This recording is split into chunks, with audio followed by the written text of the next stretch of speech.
Alors, je veux faire une esquisse de cette fonction-là que je reconnais comme étant exponentielle et qui est en forme canonique, c'est-à-dire que A vaut 3, C vaut 2, B vaut 1, H vaut 0, je ne soustrais rien, et K vaut 7.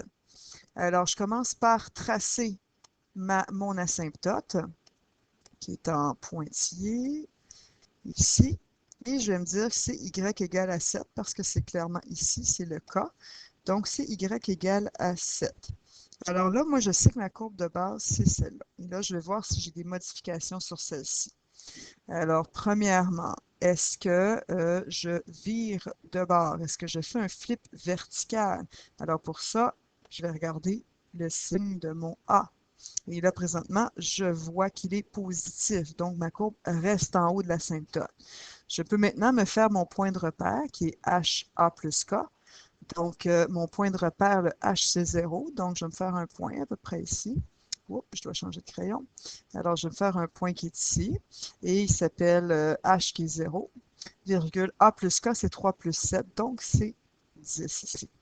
J'ai mon point de repère. Est-ce que je dois faire une réflexion par rapport à ce point-là? Horizontal, donc un flip horizontal.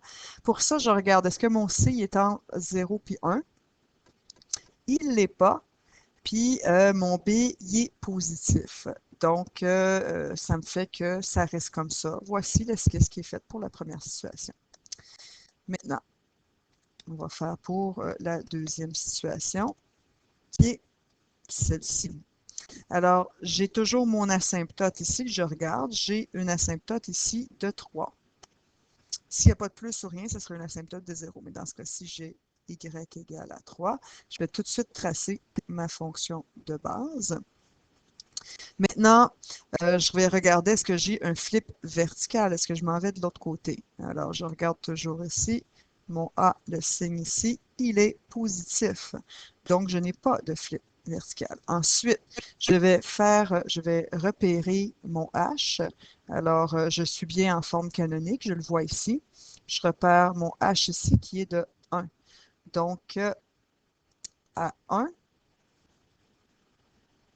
ici, à 1, j'ai mon A plus 3. Donc, 1 cinquième plus 3, qui est 15 cinquièmes, ça fait 16 cinquièmes. Et voilà. Et ensuite, je vais voir est-ce que j'ai un flip horizontal. Donc, je regarde ici, mon C me dit que je suis entre 0 et 1. Alors, je devrais avoir un flip. Je vais confirmer. Le B n'annule pas mon flip, il est positif. Donc, ici, oui, j'ai un flip horizontal. Donc, ma courbe serait plus à la place. Oh, elle est mal dessinée ici. Comme ça. Donc, je peux effacer l'autre. L'autre n'était pas bonne. Et voilà, j'ai l'esquisse qui est terminée. Alors, c'est beau pour celle-ci. On va regarder maintenant la prochaine. Alors, je regarde, je suis pratiquement en forme canonique. J'ai besoin de retirer mon B. Mon X doit être tout seul. Donc, ma forme canonique, ce serait comme ça ici. J'ai un moins qui est mis en évidence, puis j'ai bien mon X moins H. Donc, première chose, voici ma courbe de base avec mon asymptote qui est Y égale moins 1. Ensuite, je regarde mon A, c'est positif. La courbe reste comme ça. Ensuite, je vais prendre mon point de repère qui est, je vais l'écrire en noir, qui est mon H qui est 7 et mon Y qui est moins 1 plus 3, donc qui va être 2. Voilà. Et maintenant, je vais, parce qu'on le voit ici, hein, le A, c'est toujours en passant la différence ici, cette distinction. C'est juste ici le A. C'est toujours ça ici. Donc, entre 2 puis moins 1, j'ai bien 3. Ça fonctionne. Ensuite, je regarde est-ce que j'ai un flip horizontal. Mon 2, ben, il n'est pas en 0 puis 1, mais mon B est négatif. Donc, oui, j'ai un flip. Alors, je me retrouve comme ceci. C'est beau pour celle-là. On voit à la prochaine. Alors, la prochaine, alors je regarde, oups, ici, je vois que je suis pas en forme canonique. Je dois changer. Mon X, il devrait être comme ça. Puis, en plus, je devrais le mettre en évidence. Donc, je devrais avoir ça ici.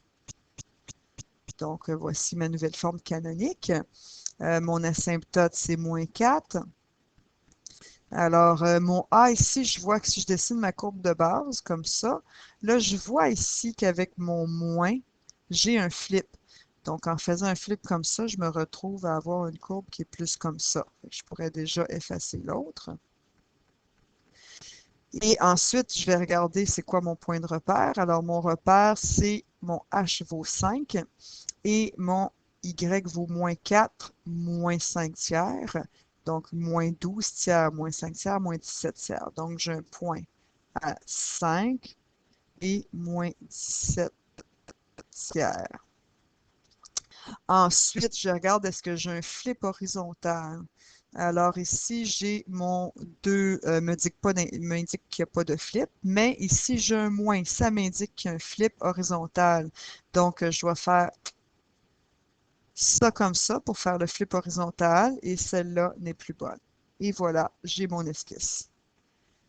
Ici, maintenant, la dernière maintenant. Alors, je vais effacer ça. Alors, j'ai ici une forme qui n'est pas canonique. Je dois mettre moins 2x plus 7 et ensuite, je dois mettre moins 2 en évidence. Donc, je vais avoir moins 7 demi ou 3,5, c'est comme vous voulez. Donc, ça, c'est plus bon.